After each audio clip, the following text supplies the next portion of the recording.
Ya Tarime, Meja Edward Gowele, kwa niaba ya serikali ya wilaya ya Tarime, ametangaza msako mkali dhidi ya wanafunzi ambao hawaendi shule, ambapo ameliagiza jeshi la polisi kupitia makamanda wa jeshi hilo katika wilaya 3 za kipolisi zinazounda wilaya ya Tarime, ambazo ni Tarime, Sirari, Nyamwaga, pamoja na maofisa watendaji wa vijiji na kata kuhakikisha wanafanya ukaguzi na kubaini wazazi ambao watoto hao hawajapelekwa shule.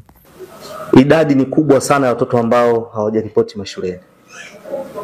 Na jambo hili ni wajibu wa wazazi pamoja na watumishi wa serikali wote kuhakikisha watoto hao wanakwenda shule. Dr. Samia Suluhu Hassan ambaye ni Rais wa Jamhuri ya Muungano wa Tanzania na ndio kiongozi wetu mkubwa wa serikali ameshafanya wajibu wake mkubwa wa ujenzi wa miundombinu ikiwa ni madarasa pamoja na madawati.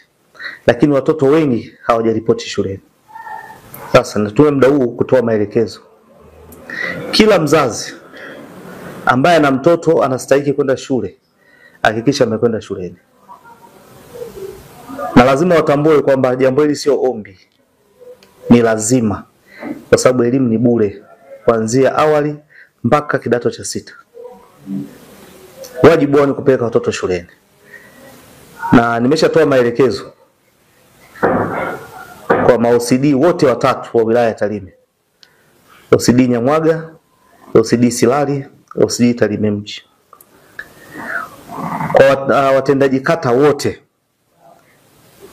wa wilaya hii, lakini maafisa elimu kata, maafisa elimu msingi na sekondari, lakini tunao polisi kata kwenye kila kata, tunao watendaji wa vijiji. Tunaanza zoezi la kuhakikisha watoto wote wanakwenda shule. Na tuwatambue wote, bahati nzuri tumeshapata majina.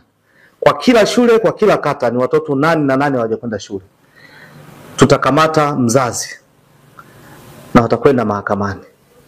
Sasa ili uepuke hilo, hakikisha mtoto wako amekwenda shule. Ameripoti shuleni ifikapo kesho asubuhi. Watoto wameenda shule. Vinginevyo tunaanza kukusanya. Tunawanyima watoto haki ya msingi ya kwenda shule, ya kupata elimu.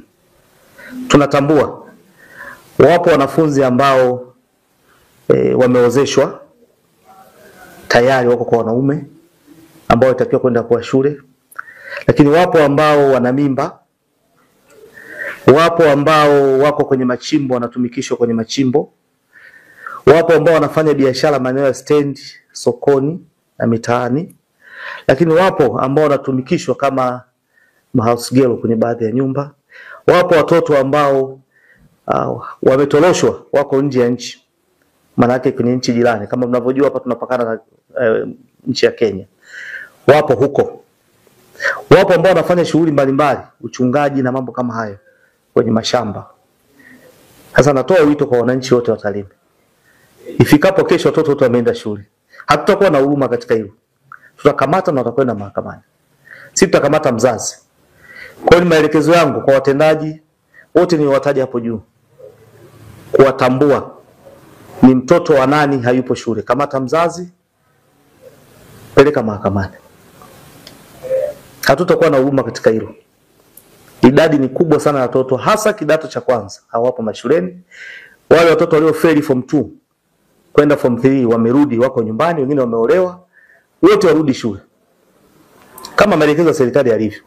Lakini kingine kinachochangia utoro ni watoto kutopata chakula shuleni. Hili limekuwa tatizo. Tarime tunapata mvua mara 2 kwa mwaka, tuna vyakula vya kutosha, hatuna sababu watoto wasipate chakula shuleni. Hii inachangia pia kwenye utoro. Lakini na malezi. Akizungumza ofisini kwake, mkuu wa wilaya ya Tarime pamoja na waandishi wa habari amesisitiza kwamba swala hilo halina mzaha, kwa kuwa serikali ya awamu ya 6 chini ya Mheshimiwa Dr. Samia Suluhu Hassan imehakikisha imejenga mashule ili watoto wapate haki yao ya kusoma kama ajenda ya Mheshimiwa Rais Dr.